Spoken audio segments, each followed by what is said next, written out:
Good afternoon, everybody. Can y'all hear me? Yes? Do I have Spanish media here? No? Yes. Oh, there you are. End of school is drawing near, and this year, as in the past, we are partnering with members of the clergy, the Police and Clergy Alliance, which is PACA, and also the Ministers Against Crime, to various schools to discourage students from fighting and causing disturbances. So Houston, Spring Branch, and Fort Bend are some of the districts that are partnering on this initiative. Burglar-proof your home. It's summertime again, folks, and with the end of school and summer around the corner, many people will be traveling. And just some tips to keep your home safe. Make sure that you install some lights around the doors, the driveways, have a timer so that your lights can come on and off, and use a reputable alarm company. And when you travel, don't let anyone know that you're home. Don't get on Facebook, Twitter, Instagram, and let everybody know what you're doing. Keep an inventory of your property. Take photos of and video of your valuables and serial numbers where you can. But the most important thing is neighbors watching out for one another. Get to know who your neighbors are and take care of each other. Nothing replaces that. If you see something suspicious, call the police. And I do have Officer Jeanette Arsenault here in case there are any more questions in regards to Project Safe Start. And Officer Jesse Martinez is here if you have any questions in regarding to making your home safe. Police Week events. We are observing National Police Week and have held several events. Monday we held our awards ceremony where 30 employees were recognized for exemplary service to our city and our department. This morning we had the day of prayer, where along with regular citizens, we joined up with the clergy members to pray for our officers who put their lives on the line every day. And we also remembered and honored those officers, and for Houston, it's 113 officers who have lost their lives in the line of duty.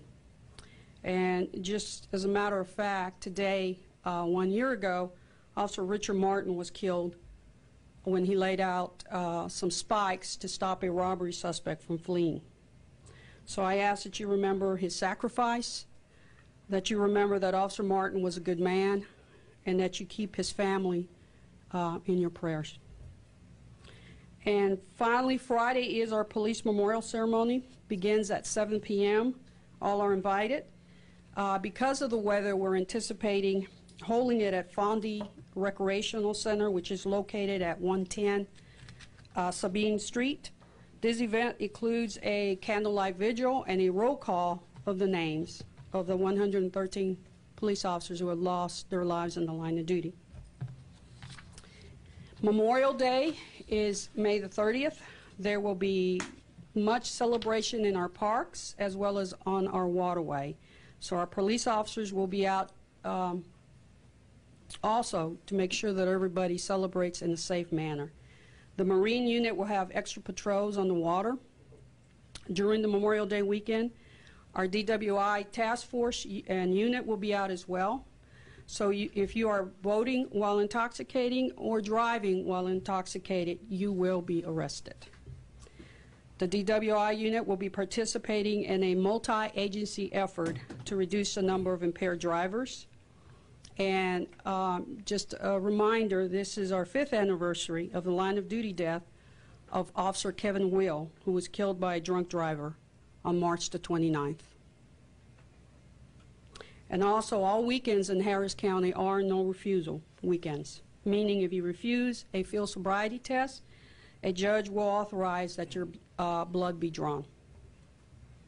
And for the media, you will be able to participate in a ride-along with our Marine unit if you are interested, beginning next Thursday, May the 26th from 9 to 11.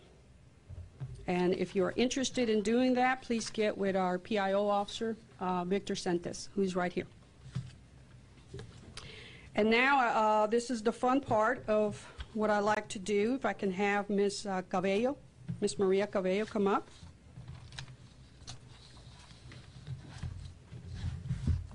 Hello, ma'am. Hi. I wanted to offer this certificate of appreciation to Ms. Cabello, who represents Taco Bell. Taco Bell called the Houston Police Department and stated that her company wanted to do something for the Houston Police Department. So they were instrumental in feeding our cadets when they participated in the cultural bus tour. They also fed many of our officers who participated in the Rebuild Houston, which they made repairs to an elderly woman's home.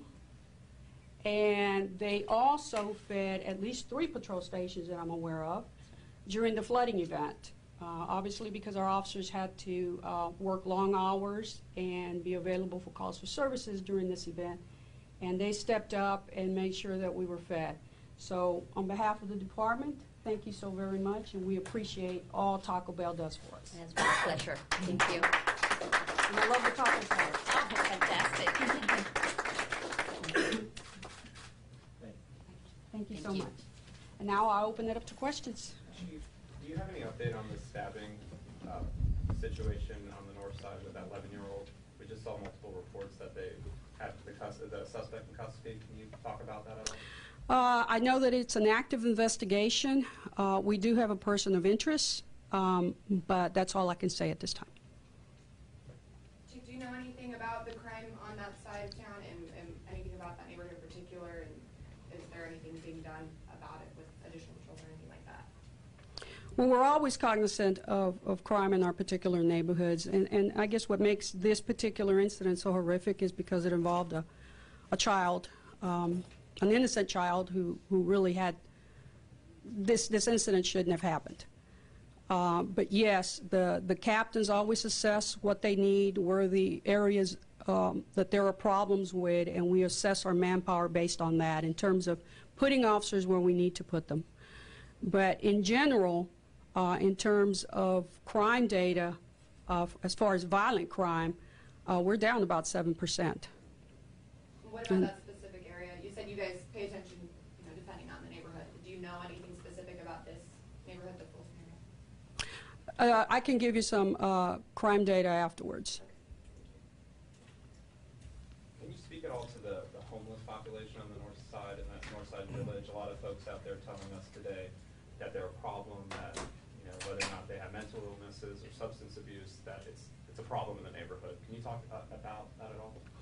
In terms of the homeless population, that's a problem throughout the city.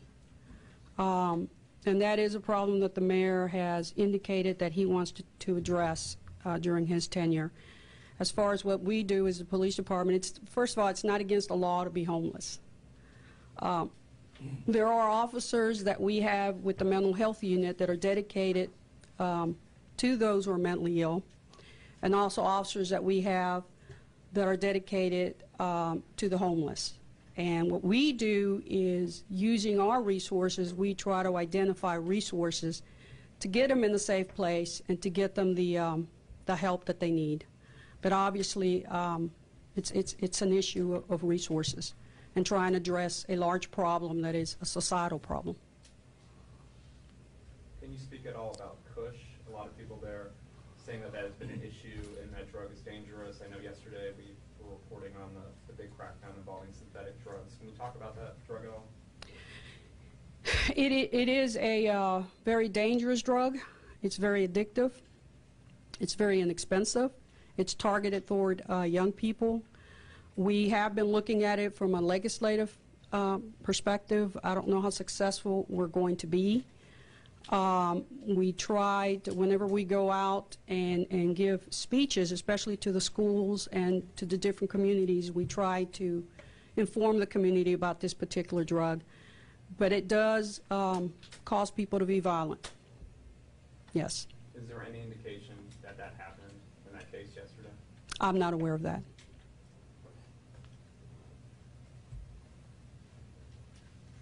And is there any update on body cameras? Where does the HPD stand with that? We have about 300 cameras out at this time.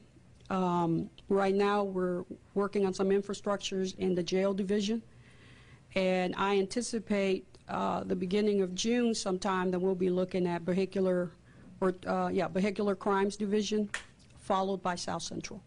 So it's coming along, and we have about 13,000 videos that are out there.